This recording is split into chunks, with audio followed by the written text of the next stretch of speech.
Welcome to Rainy Night Terrors. Close your eyes and let the rain carry you into the dark.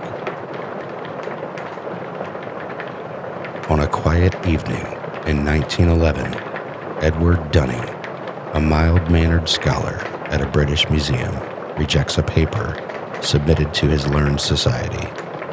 The author is a reclusive occultist named Mr. Carswell, a soft-spoken, plump man in garish clothes, who is whispered to have dabbled in things best left alone. Weeks later, strange things begin. Dunning finds a strip of paper slipped under his door, covered in spidery ruins that seem to crawl when looked at too long. That night, a shape presses against his bedroom window on the 3rd floor, though no ladder could reach it. In the street, a poster advertising Carswell's forthcoming magic lantern show rearranges itself into letters that spell Dunning's own name. He learns the truth from Carswell's former secretary, Harrington, who rejected the same paper years before. Harrington lasted 3 months. On the final night, he was found dead beneath a fallen tree, his face twisted in unimaginable terror, his mouth stuffed with fragments of runic paper. "If anyone does me an injury," Carswell had said, with a smile, "I cast the runes." The curse is simple and merciless. Unless the paper bearing the runes is returned to the one who gave it, within 3 months, the victim dies. Always by unseen hands, always horribly. Dunning has days left. Desperate, he turns to Harrington's brother, Henry, a practical man who believes none of this, until he too sees the thing that waits under the gas lamps, in a dim, formless presence that leaves wet prints on dry pavement. Their only hope is to force the ruins back upon Carswell himself before the final night. They book the same compartment on the night train from Dover to London. As rain lashes the windows and the carriage lights flicker, Dunning slips the cursed slip of paper into the pocket of Carswell's heavy overcoat, while Henry distracts him with small talk about the weather. Carswell never notices. He bids them a pleasant good night and steps onto the dark platform. 3 months later, the newspapers carry a small paragraph. Mr. Carswell, noted alchemist and lecturer, was found dead beneath a pile of masonry, dislodged from an old house in Abbeville. The body was discovered at dusk.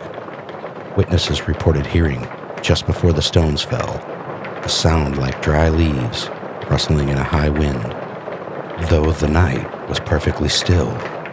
Edward Dunning never spoke of it again, but on certain evenings, when the rain beats hard against the windows of the British Museum, the older attendants say he still looks up sharply, as though listening for footsteps that have no right to be there.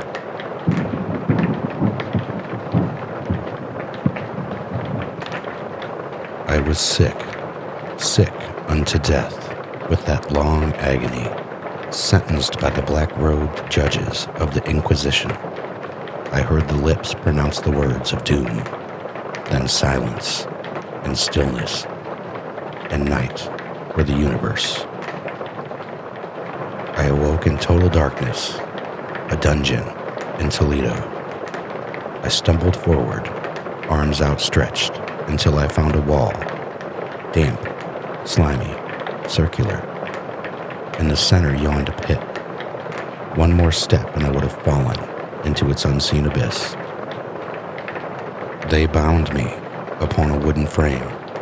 Above me, painted on the ceiling, was time, a gigantic figure holding what looked like a scythe. But the scythe moved, slowly descending. A crescent of gleaming steel, razor sharp, swinging like a pendulum. Each sweep brought it lower,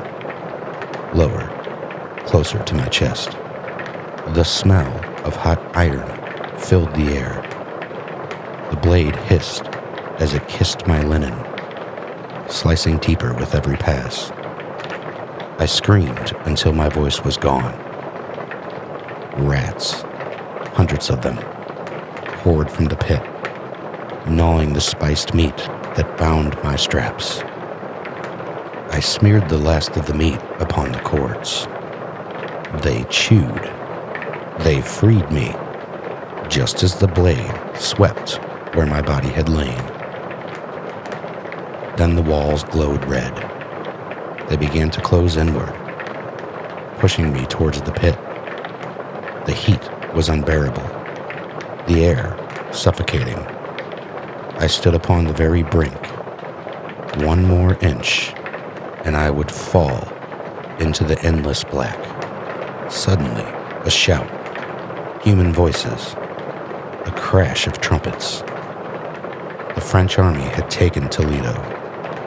A hand seized my arm, General Lassalle's hand, and I was drawn back from the edge as the walls halted and receded. The Inquisition was in the hands of its enemies. I was saved from the pit and the pendulum by the mercy of fate.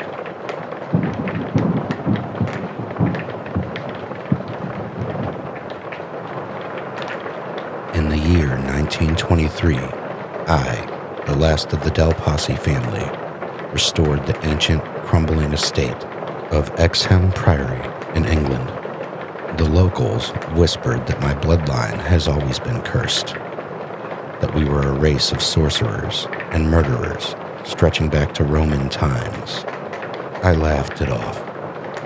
I was a modern man, a New Englander, rich from Virginia tobacco and cotton. Superstition meant nothing to me, but the moment I moved in, the rats began. Not ordinary rats, thousands of them. At night, behind the ancient stone walls and beneath the Gothic paneling, they scuttled in endless procession. I could hear their tiny claws, their fat bodies brushing against one another, always moving upward toward the top floors. My servants fled one by one. Even my cat grew mad with terror and had to be put down. Sleep became impossible. The scratching grew louder, more purposeful. I began to dream of vast subterranean cities where something vast and nameless was worshipped with drums and the screams of sacrificed children. Desperate, I called in experts. We tore into the walls with pickaxes.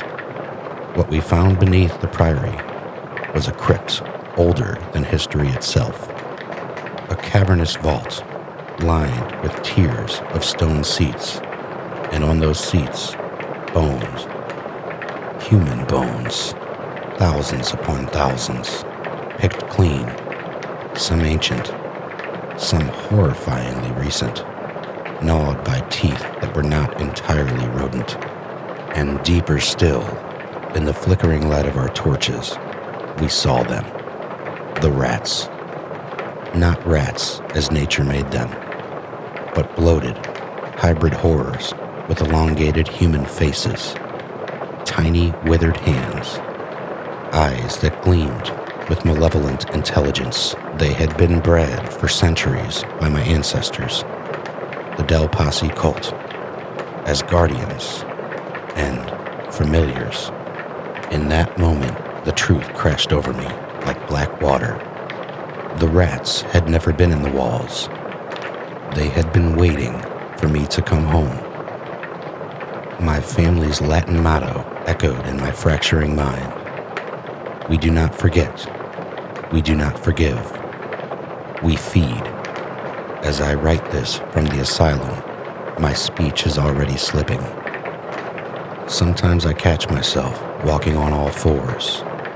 Sometimes I gnaw at my own fingers when no one is watching. The doctors say I'm mad.